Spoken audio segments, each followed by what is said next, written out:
Our correspondent in Kiev.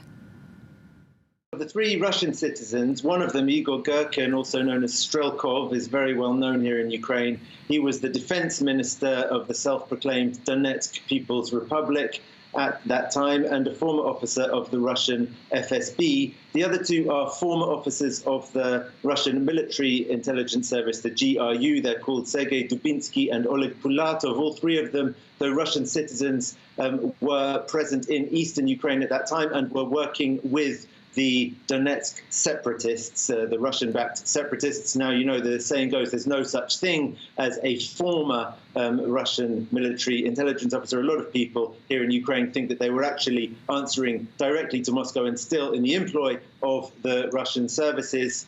And there is also one Ukrainian citizen, Leonid Harchenko, who is a Ukrainian citizen who had joined up with the Donetsk separatists. These are four people who've been charged. This is not necessarily the last people who are going to be charged. The investigators said that these four men were following instructions from Moscow. None of the people who've been charged is somebody who was actually in Moscow at that time, but it's not out of the question that somebody will be in the future, because all of the investigators' work over these past 5 years have pointed very clearly to this having been a Russian surface-to-air missile system that was brought in to eastern Ukraine from Russia, and that could not possibly have been done without the knowledge of the Russian military command.